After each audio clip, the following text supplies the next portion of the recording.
जितने प्रेम से हम संसार की बातें सुनते हैं, यदि उतने प्रेम से भगवान की कथा सुनने लगे तो समझ लेना चाहिए हम भगवान के भक्त हुए। फिर कहते हैं आत्मरत विरोध नेति शांडिल्य। शांडिल्य ऋषि के मत के अनुसार जो भगवान के भक्त हैं उनसे तो प्रेम का होना, लेकिन जो भगवान के भक्त नहीं है उनसे प्रेम का नहीं होना। जैसे जब भगवती मीरा घर में भजन करने लगी तो उनके घर वाले ही उन्हें सताने लगे। उन्होंने गोस्वामी तुलसीदास जी को पत्र लेकर के पूछा, महाराज मेरे घर वाले मुझे भगवान का भजन नहीं करने दे रहे हैं, आप बताएं ऐसी स्थिति में मुझे क्या करना चाहिए। तब गोस्वामी तुलसीदास जी ने मीरा जी को पत्र में उत्तर लिख करके भेजा, जाके प्रिय न राम वैदेही तजिए ताहि कोटि वैरी सब यद्यपि परम सने। जिसको भगवान अच्छे नहीं लगते वो चाहे कितना भी बड़ा आपका हितैषी क्यों ना हो, करोड़ों शत्रुओं के समान समझ करके उसका त्याग कर देना चाहिए। फिर अंत में देवर्षि नारद स्वयं अपना मत बताते हुए कहते हैं, तदार्पिता खिलाचारता तद विस्मरेण व्याकुल देति। यानी जैसे मछली को जल से बाहर निकाल दिया जाए तो मछली पुनः जल में जाने के लिए छटपटाने लगती है, ऐसे ही भगवान के बिना एक पल भी अच्छा न लगना। हाँ?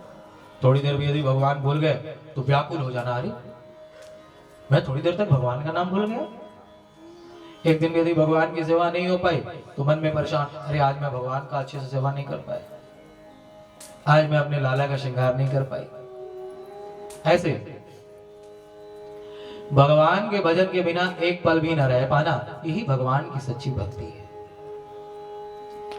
मेरे दादा गुरु परम पूज्य गीता गाड़ बाबा जी भक्ति का मतलब बता। देखिए भक्ति तो सभी करते हैं, मैंने क्या कहा कि कथा में मनोरंजन नहीं, कथा में मनोमज्जन होना चाहिए।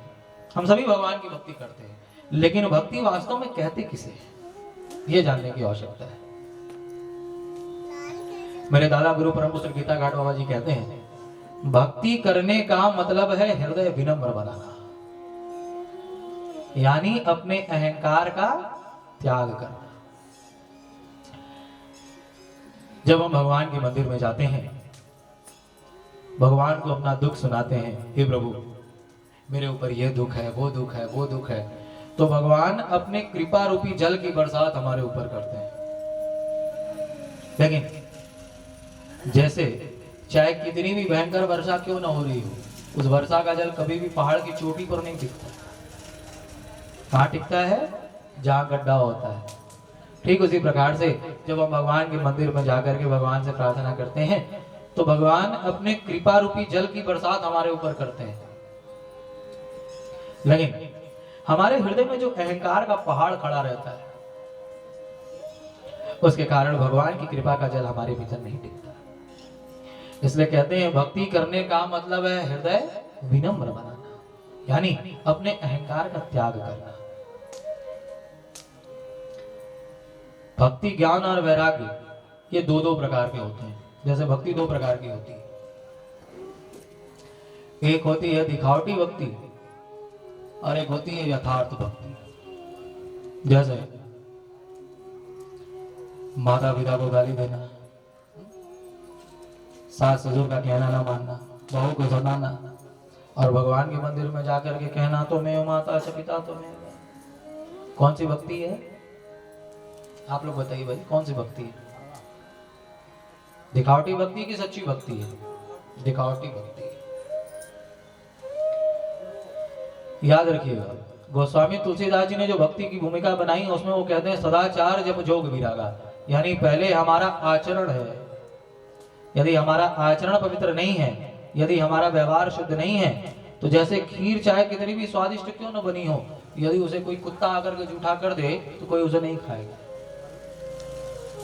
ऐसे ही हम चाहे कितना भी दान कर लें, कितना भी भगवान का नाम ले ले, राम राम राम राम राम राम कर लें, कितनी भी कथा सुन लें, लेकिन यदि हम अपने माता पिता का सम्मान नहीं करते, अपने सास ससुर का सम्मान नहीं करते,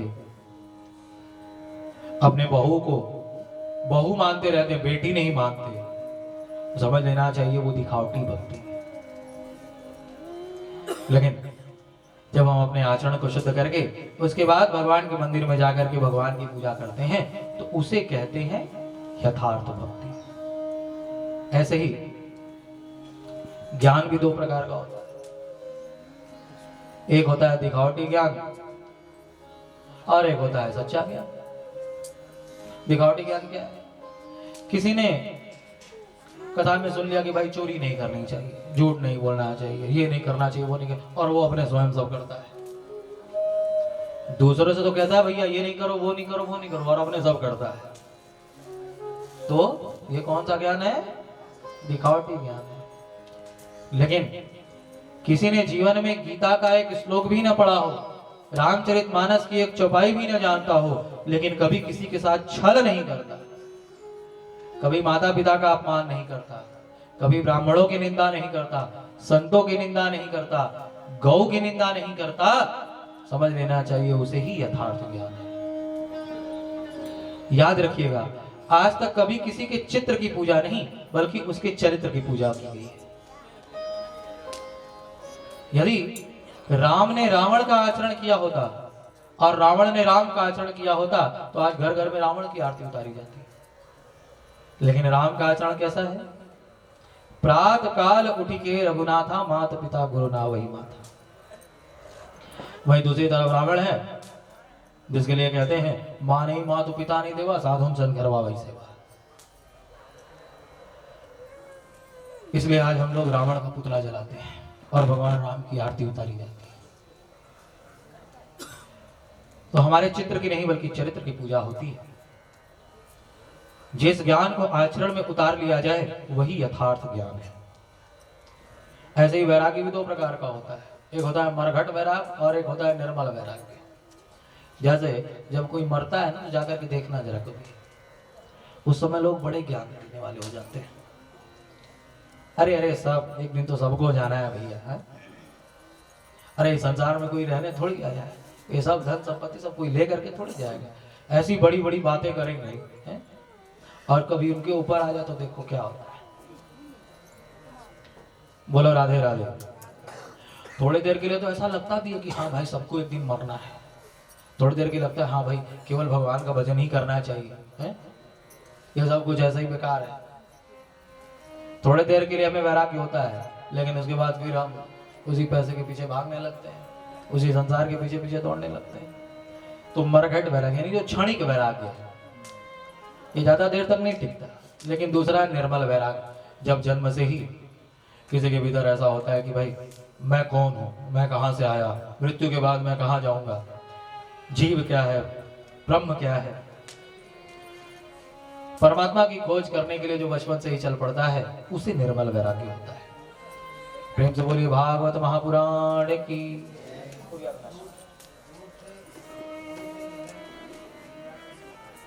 तो श्रीमद् भागवत महापुराण की कथा के प्रताप से ज्ञान और वैराग्य की वृद्धावस्था दूर हुआ देख करके नारद जी को बड़ा आश्चर्य हुआ है।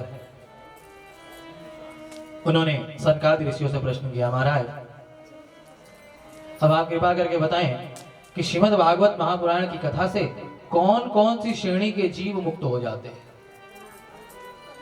ये श्रीमद् भागवत महापुराण की कथा कौन कौन सी श्रेणी के जीवों का कल्याण कर सकती है। बस अब थोड़ी देर की कथा और बची है, क्योंकि आज पहला दिन है तो महात्मा तक कथा को करना है। देखिए टीवी में भी यदि कोई क्रीम का भी वो करना होता है ना तो क्या दिखाते हैं, टीवी में प्रचार आता है भाई देखो इस फेयर एंड लवली क्रीम को लगा करके कौवा भी गोरा हो गया, और जैसे ही देखते हैं बस सब कर ही रखते हैं। ऐसे ही जिस भागवत की कथा को बैठ करके हम लोग 7 दिनों तक सुनेंगे, उस कथा को सुनने से हमें क्या लाभ मिलेगा। कलयुग में, कलयुग में कोई बिना प्रॉफिट के कुछ करने वाला नहीं है। अब आप कहेंगे महाराज 3 घंटे बैठ करके अपना पाँव दबाए तो हमें मिलेगा क्या? तो क्या मिलेगा यही आज बताया जाएगा। 10-15 मिनट की कथा और बची है, आप सभी धैर्य के साथ सुनेंगे तो हम भी आप लोगों को सुना पाएंगे। और फिर कल से कथा समय से 4 बजे से शुरू हो जाएगी और समय से विराम होगा, तो आप सभी कल से समय से आएंगे। आज महात्मा की चर्चा तक हम सभी प्रवेश करेंगे। बोलिए भागवत महापुराण की। नारद जी ने कहा महाराज इस भागवत की कथा को सुनने से कौन कौन सी श्रेणी के जीवों का कल्याण हो जाता है। सनकादि ऋषियों ने कहा, हे देवर्षि नारद,